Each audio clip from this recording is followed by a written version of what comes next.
My name is Lillie, and I'm 57 years old. For 28 years, I dreamed of the day I'd watch my daughter walk down the aisle in the perfect white dress surrounded by flowers and love. I imagined dancing with her at the reception, crying happy tears as she started her new life. I thought about how proud I'd be standing beside her as her mother, her biggest supporter. But what happened on her wedding day changed everything between us forever. Before I share what happened, please let me know where you're watching from, and if this story touches your heart, hit that like button and subscribe for more real-life stories.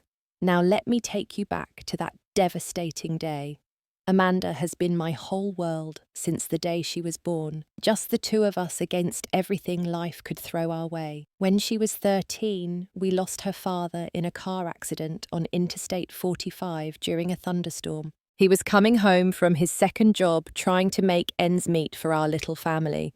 After that night, it became just Amanda and me in our small 2-bedroom apartment in suburban Dallas. I threw myself into work, taking on a full-time position as an accounting clerk at a medical supply company during the day, then rushing to my evening shift at Romano's Italian restaurant downtown. 6 nights a week, I'd serve tables until closing time, my feet aching in those cheap black shoes I bought at the discount store. Every tip, every overtime hour, every penny I could scrape together went into Amanda's college fund and our modest savings account. I'd come home at midnight, check on Amanda, doing her homework at the kitchen table, and we'd share a late dinner of leftover pasta or whatever I could bring home from the restaurant. She never complained about our thrift store clothes or the fact that we couldn't afford family vacations like her classmates. We had each other, and that felt like enough. Amanda excelled in school, earned a partial scholarship to Texas State University,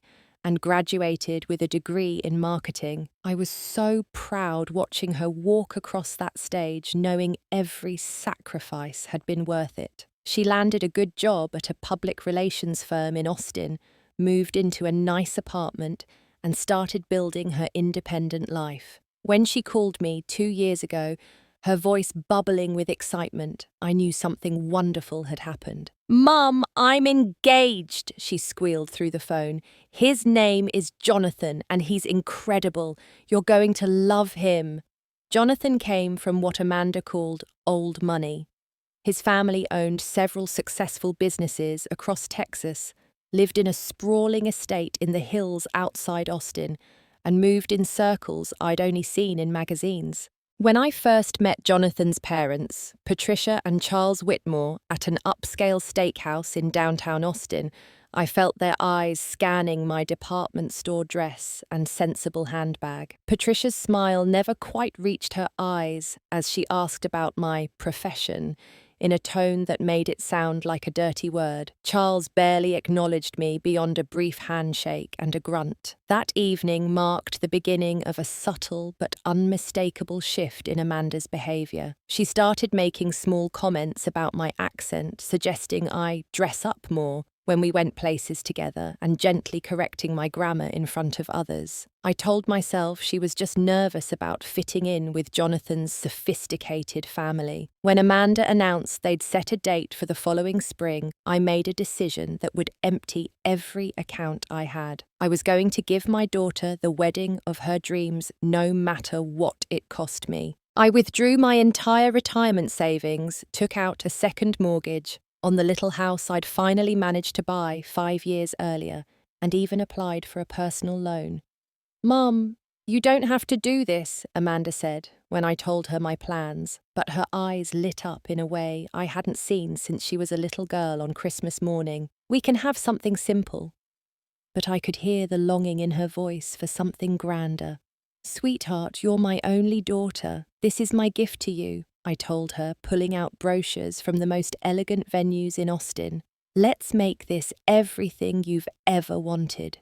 We spent weekends touring locations, finally settling on Chateau Bellevue, a stunning French-inspired estate with crystal chandeliers, marble floors, and gardens that looked like something from a fairy tale. The venue alone cost more than I made in 6 months, but seeing Amanda's face when she walked through those ornate doors made every penny feel worth it. We chose cascading white orchids and baby's breath for the arrangements, a 7-course dinner menu featuring filet mignon and lobster tail and a 3-tier fondant cake decorated with sugar flowers that cost more than my monthly grocery budget.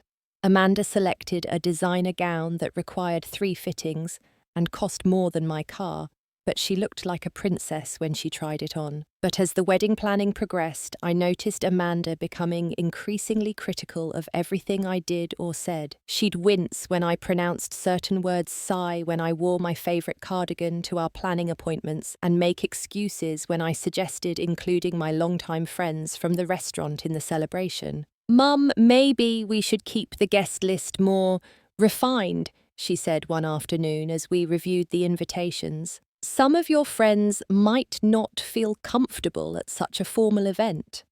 Her words stung, but I convinced myself she was just trying to protect my feelings. The most painful moment came when we were discussing family photos. "I've been thinking," Amanda said carefully, "maybe you could get your hair done professionally for the wedding, and perhaps we could go shopping for a more appropriate dress." She couldn't meet my eyes as she spoke. Jonathan's family photographer is very particular about the aesthetic of the photos.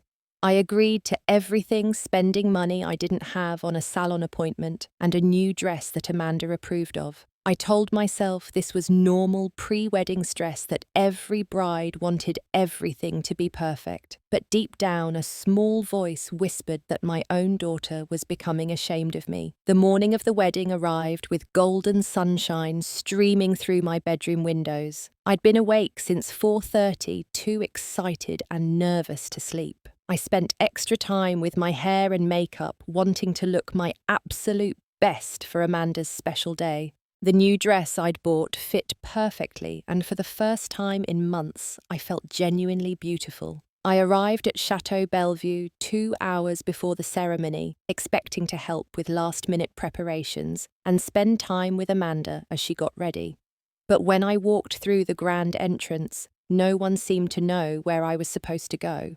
A young woman with a clipboard looked at me blankly when I introduced myself as the mother of the bride. "Oh," she said, checking her list. "I don't see any specific instructions for you. The bridal party is upstairs in the Rose Suite getting ready." She pointed vaguely toward a marble staircase, then hurried away to direct arriving vendors. I climbed the stairs, my heart pounding with anticipation. But when I reached the Rose Suite, I found Amanda surrounded by 6 bridesmaids, 2 professional makeup artists, a hairstylist, and Patricia Whitmore, who was seated in a place of honor beside Amanda's vanity table. Amanda caught my eye in the mirror and gave me a tight smile. "Hi, Mum," she said without turning around. "We're kind of busy right now with photos and getting ready." I stood there awkwardly as the photographer captured candid moments of Amanda laughing with her bridesmaids, Patricia fastening Amanda's pearl necklace, and the wedding party toasting with champagne in crystal flutes. No one offered me a glass or invited me into the circle of preparation. "Where would you like me?" I asked the photographer when he paused between shots. He glanced at Amanda, who was suddenly very interested in her nail polish. "Actually," Amanda said quietly, "we're doing family photos after the ceremony. Right now, we're just focusing on bridal party shots." I felt my face burn with embarrassment, but I nodded and found a corner chair where I could watch my daughter's transformation into a bride. For the next hour, I sat in silence as everyone else laughed and shared memories, feeling like an intruder at my own daughter's wedding. When it was time for the ceremony, I walked alone to the chapel area while Amanda was escorted by her bridal party. I took my seat in the front row, watching as Amanda walked down the aisle on Jonathan's father's arm, since her own father wasn't there to do it. The ceremony was beautiful, but I felt strangely disconnected from it all, like I was watching someone else's life unfold. After the ceremony, the photographer gathered families for formal portraits. I stood up eagerly, ready to finally be part of the celebration, but Amanda approached me with an expression I'd never seen before. "Mum," she said quietly, glancing around to make sure no one was listening, "there's been a change of plans with the photos." "What kind of change?" I asked, though something in her tone already made my stomach clench with dread. Amanda looked over her shoulder at Jonathan's family, who were posing for elegant shots near the garden fountain. Patricia had somehow procured a string of pearls for the photos that perfectly matched her cream-coloured mother of the bride dress. She looked like she belonged in a magazine spread. "The photographer wants to keep a consistent aesthetic," Amanda said, her voice barely above a whisper. "Your dress, it's lovely, but it doesn't really match our colour scheme. And frankly, it might ruin the overall look we're going for." I stared at my daughter, certain I'd misheard her. "I don't understand." "I need you to go wait in the kitchen area with the catering staff during the photo session," she said quickly, not meeting my eyes. "It's just temporary. Once we're done with all the formal shots, you can join the reception." The words hit me like a physical blow. My own daughter was asking me to hide in the kitchen so I wouldn't ruin her wedding photos. The kitchen where the hired help worked, the kitchen of the event I had paid for with every dollar I had. "Amanda?" I started, but she was already backing away. "Please don't make this harder than it has to be," she said, her voice taking on a pleading tone. "This is my wedding day. Can't you just do this one thing for me?" I looked around at the other guests, all of them dressed in expensive clothing, chatting easily about their latest vacations and business ventures. I realised that in Amanda's new world, I was the embarrassment. I was the reminder of where she came from, what she was trying so desperately to leave behind. Without a word, I turned and walked toward the kitchen entrance, my legs feeling unsteady beneath me. I could hear Amanda calling my name softly, but I didn't turn around. The kitchen was bustling with activity as the catering staff prepared for the reception. Servers in crisp white uniforms carried silver trays back and forth, arranging appetizers and filling champagne glasses. The head of catering, a kind-faced Latina woman named Maria, noticed me standing uncertainly by the door. "Are you lost, honey?" she asked, with a warm smile. "No," I said, my voice cracking slightly. "I'm supposed to wait here during the photos. I'm the mother of the bride." Maria's expression shifted immediately to one of understanding and sympathy. She'd probably seen this kind of thing before at high-end weddings, where families tried to erase their humble beginnings. "Come sit down over here," she said gently, leading me to a small table in the corner where the staff took their breaks. "Can I get you some water, some coffee?" I sat down heavily, watching through the kitchen's service window as my daughter posed for photos with her new family. They looked perfect together, like they'd all been cut from the same expensive cloth. I could see Amanda laughing at something Patricia had said, her head thrown back in genuine joy. "She looks beautiful," Maria said softly, following my gaze. "Yes, she does," I managed to say. "I paid for all of this, you know. The venue, the flowers, the food you're preparing. I gave her everything I had." Maria nodded knowingly. My daughter went through a phase like that too. When she got her first real job, she was embarrassed that her mama cleaned houses for a living. It took her a few years to remember that those houses paid for her college education.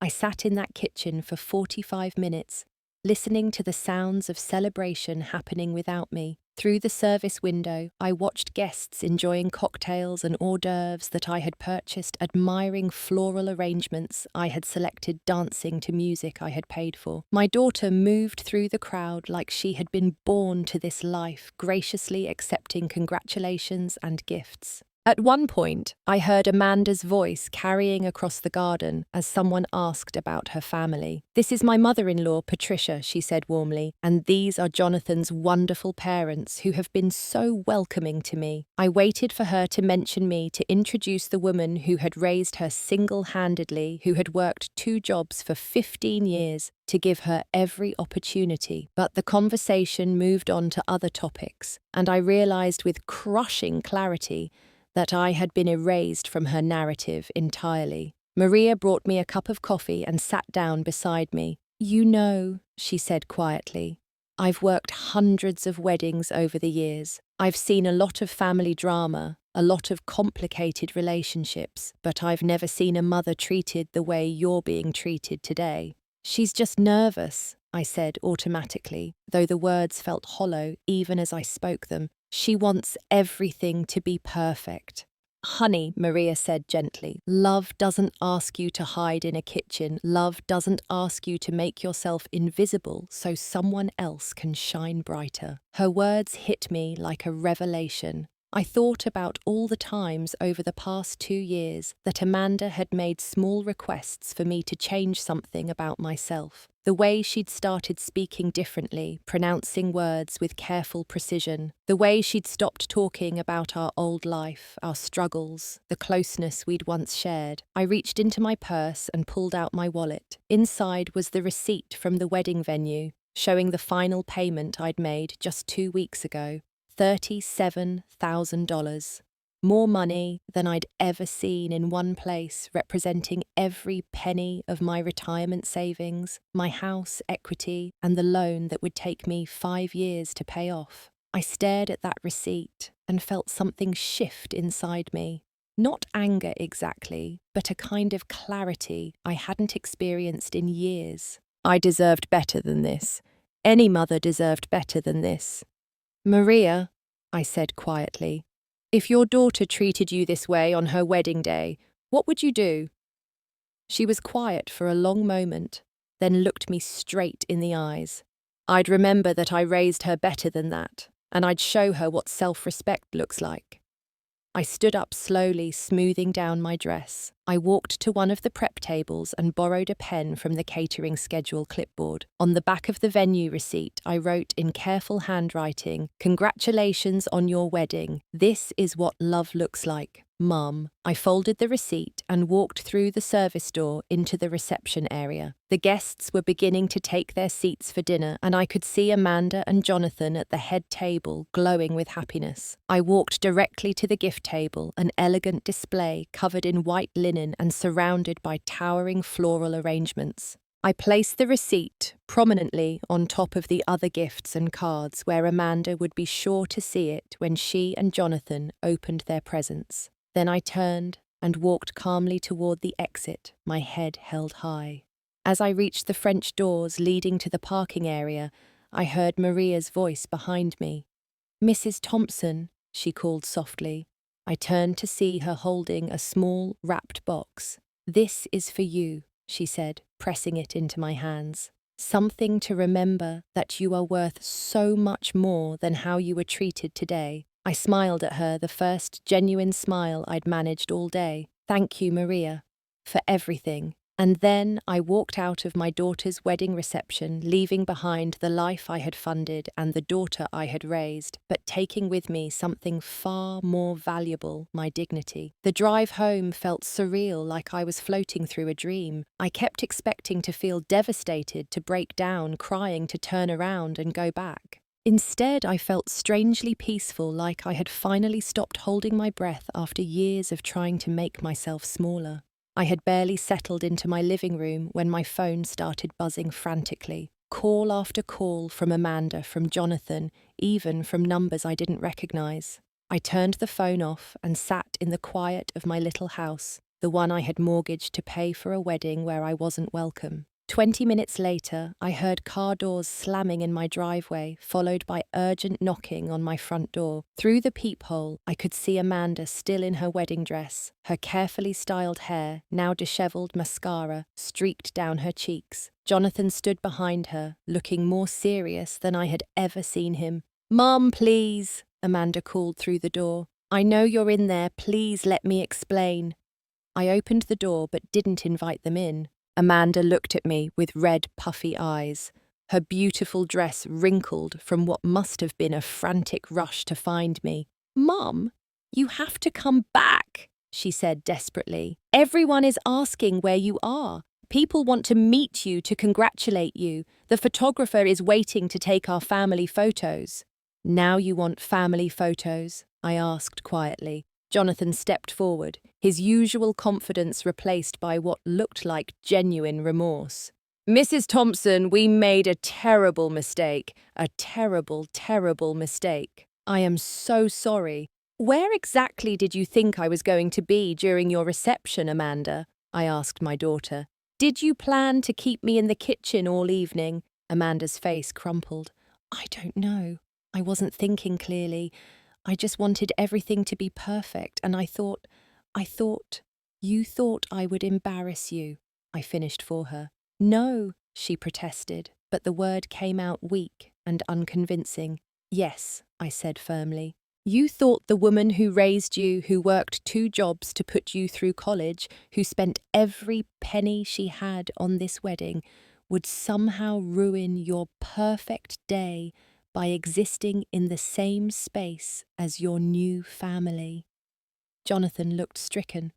Mrs. Thompson, I want you to know that neither my parents nor I asked for any of this.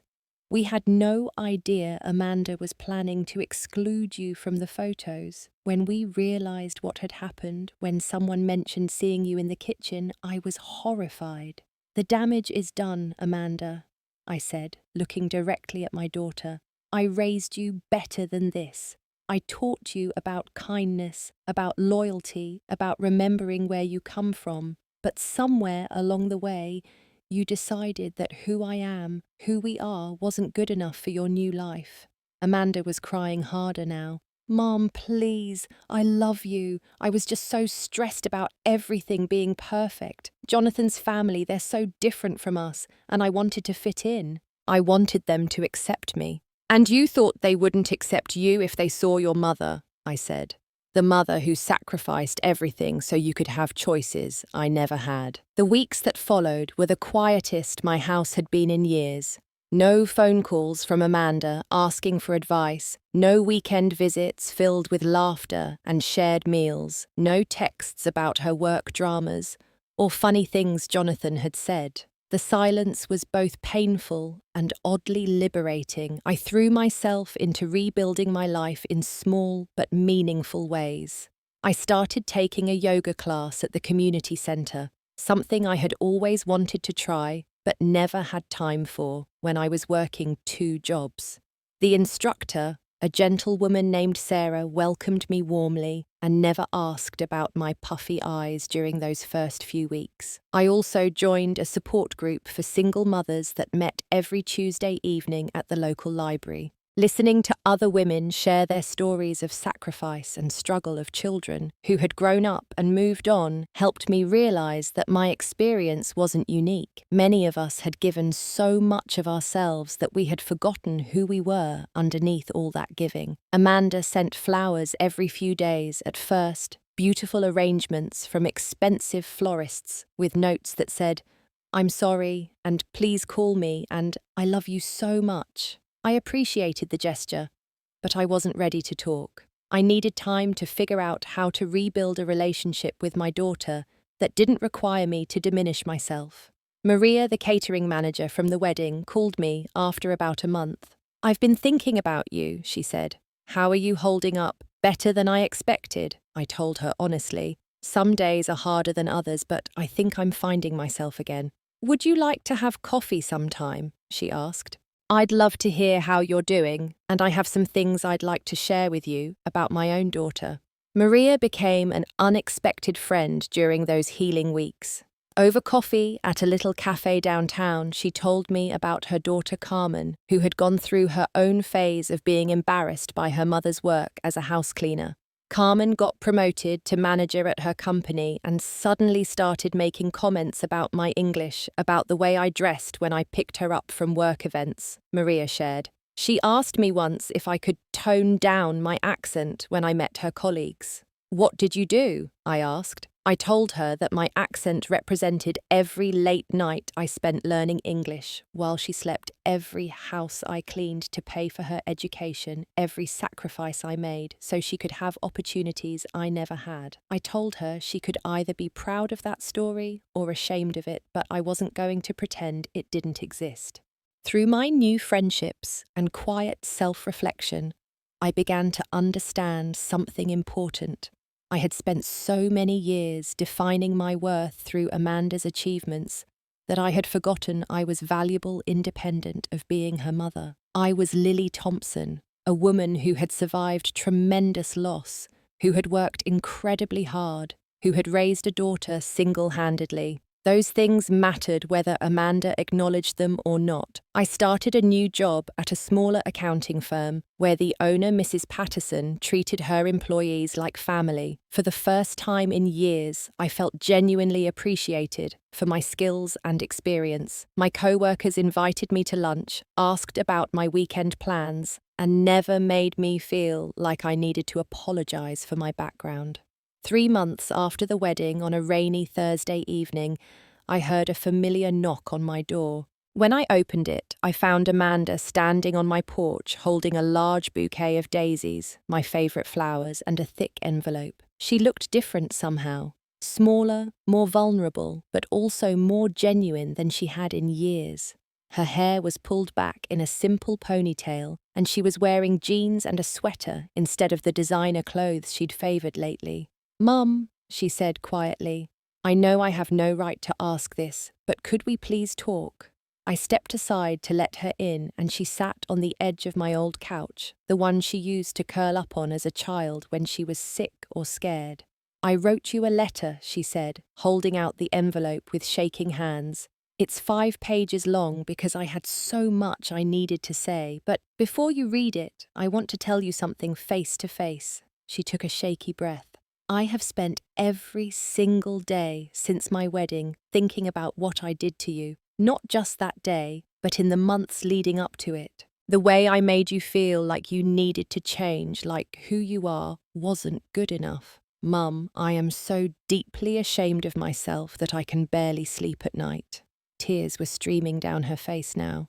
"Jonathan's parents told me something after you left that night. They said they were horrified by how I had treated you, that no mother should ever be excluded from her child's wedding. Patricia actually said she was disappointed in the kind of person I had shown myself to be. I was surprised by this revelation, having assumed Jonathan's family had been behind Amanda's behaviour. They never asked me to exclude you, Mum. They never said anything negative about you at all. This was all me, my own insecurity, my own horrible judgment. I was so afraid of not measuring up to their family's wealth and status that I forgot everything you taught me about what really matters." Amanda pulled a tissue from her purse and wiped her eyes. "I want to read you part of my letter, if that's okay." I nodded, settling into my chair across from her. She unfolded several handwritten pages and began to read in a voice thick with emotion. "Dear Mum, I have been trying to find words big enough to apologise for what I did to you, but I don't think such words exist. What I did was unforgivable, not just because of that day, but because of all the ways I made you feel like you needed to be different, smaller, quieter. You are the strongest, most generous person I know. You worked 2 jobs for 15 years, so I could have opportunities you never had. You paid for my entire wedding with money you had saved for your own future, and I repaid that incredible love by treating you like an embarrassment." She paused, looking up at me. "There's more, but the most important thing I want you to know is this. I don't care about fitting in with Jonathan's family or anyone else if it means disrespecting the woman who made me who I am. I would rather lose every friend I have than lose you." Jonathan appeared at my front door. Then, having waited outside while Amanda spoke with me, I invited him in and he sat down beside Amanda with an expression of sincere remorse. "Mrs. Thompson," he said, "I owe you an enormous apology as well. I should have spoken up when I saw what was happening. I should have insisted that you be treated with the respect you deserve. I was a coward, and I'm ashamed of that." He reached into his jacket pocket and pulled out a small, wrapped box. "This isn't an attempt to buy your forgiveness, because I know we don't deserve that yet. But I wanted you to have something to remember, that not everyone in our family thinks you're anything less than wonderful." Inside the box was a delicate silver bracelet with a small charm that read, Mother of the Bride, in elegant script. My grandmother gave this to me before she passed away, Jonathan explained. She said to save it for when I got married, to give it to my mother-in-law as a way of welcoming her into our family. I should have given it to you on the wedding day, and I'm sorry it took me so long to do the right thing. The three of us sat in my little living room for 2 hours that night, talking more honestly than we had in years. Amanda told me about the pressure she had felt to reinvent herself, about her fear that Jonathan's family would judge her for her humble beginnings. I shared how isolated and hurt I had felt, not just on the wedding day, but during all the months when she had gradually made me feel inadequate. I want to rebuild our relationship, Amanda said, as they prepared to leave. But I want to do it right this time. I want to be proud of where I come from, proud of what you accomplished, proud to be your daughter. I hugged her, then really hugged her for the first time since before she got engaged. I forgive you, I whispered, but I need you to understand that things will be different now. I won't make myself smaller to fit into anyone else's idea of who I should be. I don't want you to, she said firmly. I want you to be exactly who you are. The woman who raised me to be strong and independent and kind. The woman who showed me what real love looks like. The rebuilding of our relationship has been gradual but genuine. Amanda and Jonathan invited me to dinner at their apartment the following week, and for the first time, Amanda talked openly about our struggles when she was growing up, about my 2 jobs, and our thrift store shopping trips. She did it with pride rather than embarrassment, and I could see Jonathan listening with new respect and understanding. We established new traditions and boundaries. Sunday dinners at my house became a regular occurrence, with Amanda helping me cook the same simple meals I had prepared for her as a child. She brought friends over and introduced me as the woman who had raised her single-handedly, who had worked incredibly hard to give her opportunities.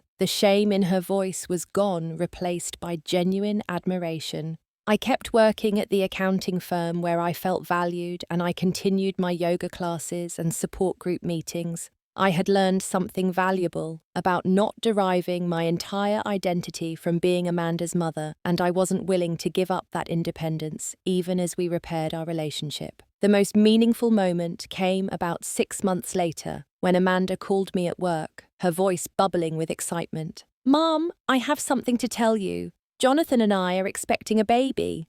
After congratulating her, I asked when she was due.